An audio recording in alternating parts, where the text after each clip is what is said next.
My Mom with the Billionaire, Part 8. All right, my beautiful besties. So Dana has just asked me to sign an NDA, to which I looked at her and I was like, you must be out your goddamn mind. I was like, Dana, I appreciate the fact that you are doing your job and everything, but I'm not signing that NDA. And she was like, well, if you're going to stay here, you are. I was like, well, that's up to Harley, but I'm not signing the NDA. And she was like, well, then I can't tell you who I am and I can't tell you certain things. I was like, okay, that's fine. Like, I'm not signing an NDA though. I have signed NDAs in the past and I have definitely regretted it and I won't do it again. And I'm sorry, but that's just my hard line on it. I hear from the gym, Harley goes, she doesn't have to sign the NDA, Dana. Dana's like, Harley, I'm doing this for your own good. He's like, no, we walk back into the gym.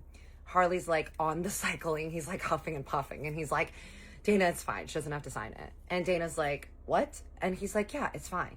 And Dana's like, but she's staying here right now. And he's like, I understand that, but it's fine. She is not pleased. She's not pleased at all.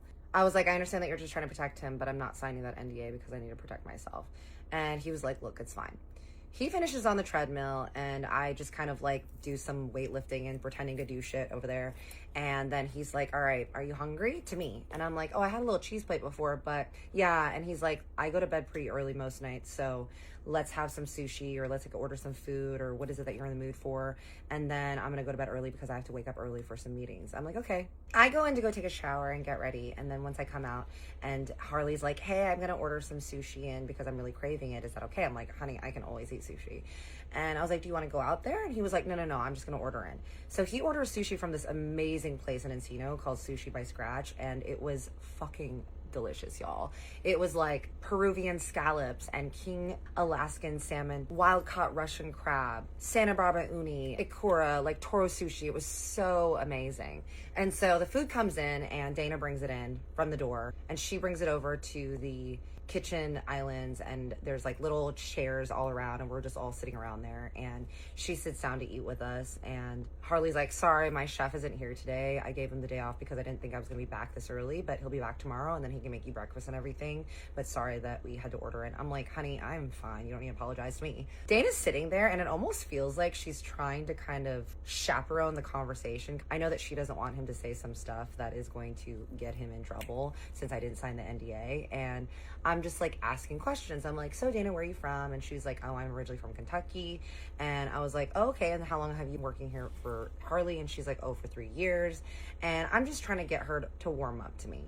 She's telling me that she is recently divorced from her husband and that her husband and their kids actually live in Chicago. And so she'll go back like a few times a month to see them and then leave Harley on his own. And Harley's like, yeah, whenever she leaves, she thinks that I'm not going to be able to survive on my own, but I do just fine. I was like, yeah, you also have Jack though. I'm sure that he's like enough of an assistant to help you, right?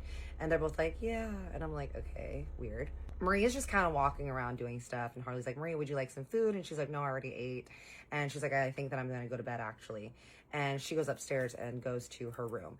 I look at Harley, I'm like, oh, does Maria live here as well? And he was like, yes, Maria and Dana both live here. Jake does not. And then the chef doesn't live here. He comes every single day. I'm like, oh, okay, cool.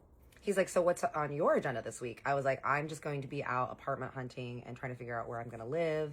And he's like, oh, okay, do you have a car? And I was like, no, I don't have a car. I was like, I got rid of it during COVID and I just Uber everywhere. And he was like, oh, okay, well, you can take one of the cars then. He was like, take either the BMW or the Audi in the front. I'm sorry, those are the only 2 cars that I have available right now, but all my other cars are in the 20-car garage that is over in Torrance that he has. I'm like, what? He's like, yeah, I would take you over there to see the other options. Like I have a nice Range Rover there and a Porsche that I think you would like to drive around, but I don't have time to take you over there tomorrow. So you're just gonna have to drive around in the Audi or the BMW. I'm sorry. I was like, oh no, little old me, poor me in the luxury car. I was just joking with him. I'm like, oh, Harley, as much as that is a bummer, one of them will just have to do. He's like laughing and Dana's not laughing. She's just kind of sitting there smiling at us with this like very hard plastered smile on her face, y'all. I'm just over there eating my king crab roll and I'm asking her like how old her kids are. And she's saying that she has 2 teenagers, that her son is 16 and her daughter is 14 and that they come back and forth. She's like, oh, and it's just great because Harley has just been so generous with taking care of me and my family so that I can see them. And he's just so generous with his time. And he really is the best guy. Like, this man, you are in the presence of greatness. I'm like, Every single person just wants to suck this guy's butthole and tell me how great he is and that I should be basically like worshiping the ground that he walks on. Like, I grew up in a religious household, y'all. My days of praising a man, fictionary or not, are over and never to be found again. So I'm like, yes, well, he is a great man.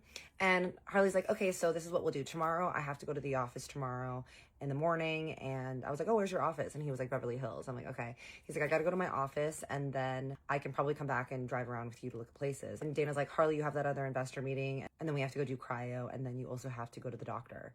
And she's like, you don't have time. And I'm like, it's okay. Like, don't worry about me. Like, I'll take one of the jalopy cars in the front and drive myself around to look at places. And he's like, okay, well, I just feel really bad because, we haven't gotten to spend much time together. And I'm like, don't worry about it. And he's like, how about this? Tomorrow, after you're done and after I'm done with all my stuff, if there's time, I'll take you to the Real and you can do a little bit of shopping. And I'm like, bet, say less.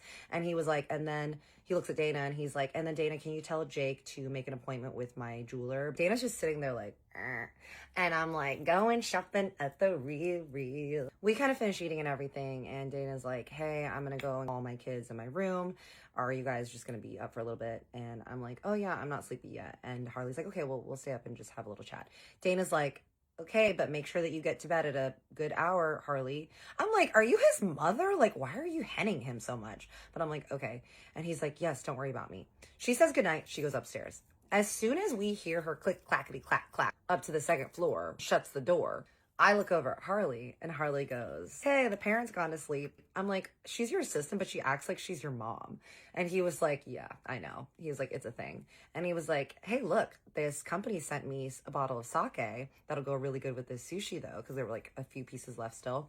He's like, should we crack it open and test it? I was like, bitch, say less. Like, I don't know why you didn't crack this open earlier. He goes over to the bar area and he pulls out this gorgeous light blue, like glassed kind of icy looking bottle. I'm like, that's gorgeous. He pulls it over. He's like, yeah, the company that makes this, I invested in another spirit of their sister company. So they want me to invest in this as well. I was like, oh, what did you think of the meeting that we had today? Are you going to invest in it? And he was like, I don't know. He was like, I really love that guy, like the friend who we were in the retreat together. And I like his cousin, but I did not like the way those men were talking about you. And I was like, look, it's really not a big deal. They were trying to make a joke and it wasn't a good joke that landed. And he was like, I just will not stand for anyone that's going to disrespect you or me. That is something that you'll learn about me is if somebody disrespects me, I will never do business with them and I will never respect them. I'm like, oh, damn. Okay. He's like, yeah, if you and I are out and some guy walks up to you and starts hitting on you and he knows that you're with me and he wants to disrespect me like that, we're going to have a problem. I'm like, oh. I'm like, okay, could potentially be hot or diabolical, so we'll see. He pours my sake and then he's about to pour for himself. And I'm like, wait, no. I was like, in Japanese culture, you're actually not supposed to pour it for yourself. So you pour it for me, now I'll pour for you. He's like, oh, I didn't know that. I'm like, oh yeah. So I pour for him, we cheers and we take a little sip. And y'all, like 30 minutes later, him and I have downed this whole bottle and now we are on our second bottle and we are laughing and having a great time. He's now moved his chair closer to me and I'm looking at him and I'm like, this man does look older than 45, but he is very handsome and he's very sweet and he does give protective daddy vibes, even though he doesn't have any children.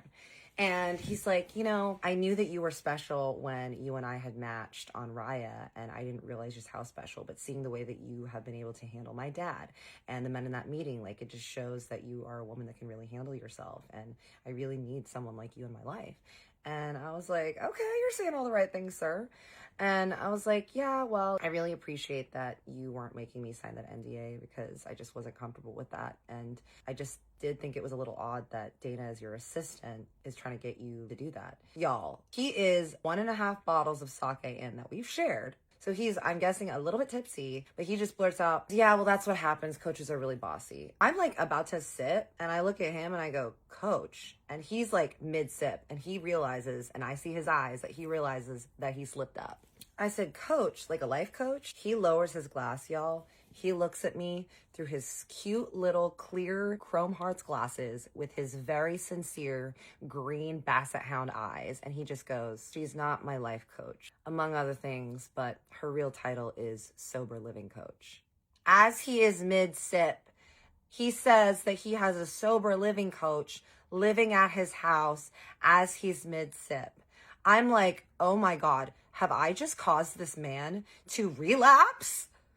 So yes, y'all, episode 9. what does that really mean? What does Dana really do? And all the things that I find out when I didn't sign that NDA, because I do end up finding out everything. Plus, what I get at the Real, and another guest. Thank you for being here. I love you and I see you. Big hug, big kiss.